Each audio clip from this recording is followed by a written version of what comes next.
It's not fine. Why do you keep saying it's fine? Sir? I'm a law-abiding citizen. A Republican congressional candidate in Florida was recorded threatening a police officer's job during a traffic stop. The candidate's actions raise concerns about their behavior and potential impact on law enforcement community relations. The incident highlights the importance of respectful interactions between candidates and law enforcement. Martin Hyde, a candidate in Florida's 16th congressional district, faced a traffic stop on Valentine's Day in Sarasota.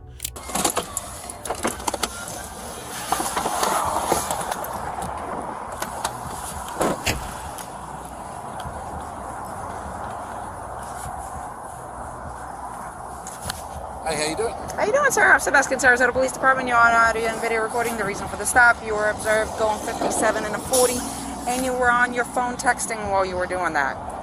That was at Euclid and Fruitville. You don't need to point at me. Officer Julie Beskin cited him for speeding and texting while driving. Body camera footage revealed Hyde threatening the officer's job, creating controversy.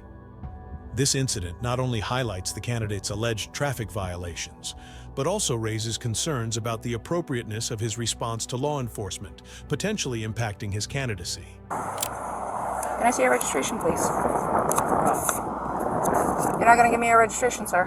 You arrest me? I'm asking you if you're going to produce me with your registration. What happened? You don't have it on you? Look, go call Chief. Tell him how rude you just been to me. Play with this video. Okay. Then you call Marlon Brown. Then you call the mayor. Okay. They're not okay, though. I'm telling you what to do. Okay, sir. Are you refusing to produce your registration? I'm asking you if you have your registration. You're making career decisions. Okay, Why are sir. you doing this? Sir, because you were speeding and you were texting. Says who? Where's your video? All right. Hang tight.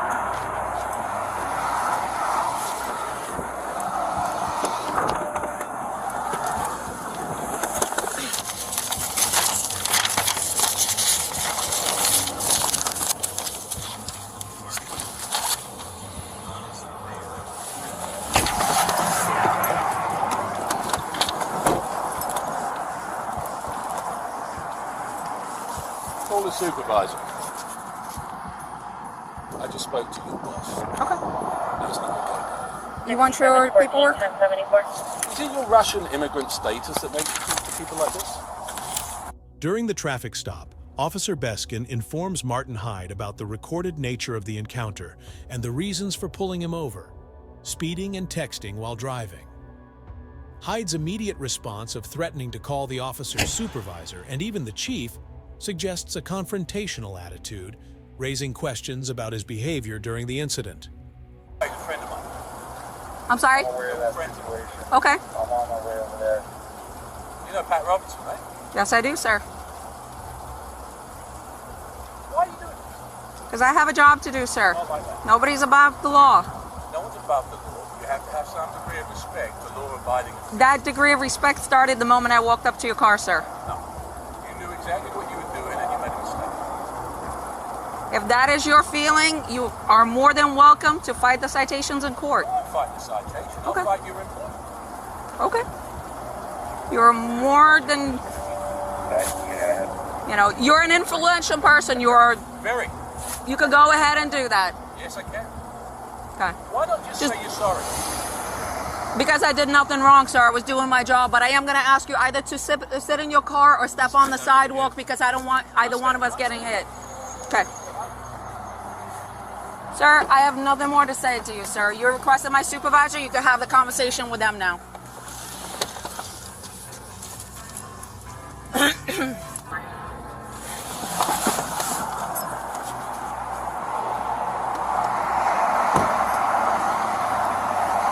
During the traffic stop, Hyde questioned the officer about recognizing him, hinting at potential consequences for her job.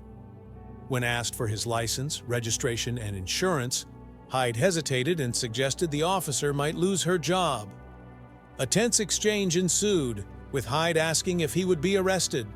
The officer requested his registration repeatedly, and Hyde accused her of making career decisions. The situation remained confrontational, ultimately resulting in citations for speeding, texting, and failure to provide registration. She's trying to make her Spurs, but it's a big mistake. Well, this one is the expired one, but Well, it doesn't make it. It'll take 2 seconds. yeah. We're going to make sure that she pays the price for being disrespectful.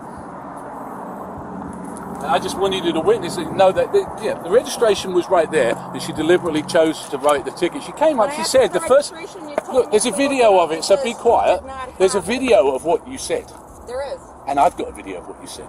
Right? What she said was, I said, I don't have it. She immediately said, I write your citation. She went right back. She never said anything. She went straight back. I denied the citation. She's straight back, right the seven. I've lived here for 25 years. I've represented your unit. I've got no interest in listening to you, young lady. I was talking to my sergeant. Sergeant, if you don't mind if we could step over off the road onto the sidewalk. Yeah, Oh, just it's a public second, safety officer. thing, yeah. Come on then. Yeah, Mr. Hyde, like I said, No. you know, I've represented you guys Yes, in sir. union discussions. My Yeah. son is a cop. I'm friends with Yeah. Yes, sir. everybody in the police department. This is the first time anybody has been disrespectful to me. And for what reason? I could care less. If they were going to write me a ticket, I could care less. I just pay the bloody thing. You don't think I got the money? It's the manner and the nature of it. Okay. And like I said, Sergeant Vangione will be over here to talk to you about her interaction. I'd say. Outrageous. Yeah. Why would you do that? Why? I mean, of all the people to do it to. Despite Officer Beskin attempting to explain the citations, Hyde expressed disinterest and insisted on waiting for the supervisor. He eventually provided his registration, mentioning he had already received a citation for lacking it. Hyde informed the officer of his candidacy for Congress. When the supervisor arrived, Hyde spoke with them, reiterating comments about the officer's potential job insecurity. The incident underscores a confrontational exchange and suggests potential implications for the officer's tenure. I understand that. I do. Trust me, I do And know I that. don't expect better treatment, but I don't expect worse treatment. If that's how you treat people, that's unacceptable. I understand. I understand your frustration. And I can get the video and I can play it to I'm the going. mayor. I understand that, but you know, the thing is, I don't take kind of... She knew exactly, because I said to her, right away, I said, and she's like, yeah, I know. Straight away, writing the tickets. Why? Well, she's a traffic officer. Yeah, that's what we do. But I understand. I understand that's what she do. Yeah. So it's not what you do, and you know it. Listen, she has a job to do. I'm not. Listen, I'm Not gonna that look way. at the. I'm gonna look at the video. I understand your concerns. I'm gonna look at the video. I notified everybody in the chain of command right now. That's what I was doing. That's why I was not coming here. I thought you were gonna meet me at the station, but it's not a big deal. She's going right now to dock her video. Right now, she's going to dock the video. And if there's problems, you will be the first to know. Well, and I know there's problems. The difference is, I'll do something about it. Okay, I understand. Yeah, I'm going to take your complaint, is what I'm doing. That's the first step. How can you write a ticket for no registration when you've got the registration? I mean, as if I get a $150,000 car, I've lived here for 25 years and I don't register the car. Why do that? Yeah, I understand what you're saying. Well, you tell me what the point is.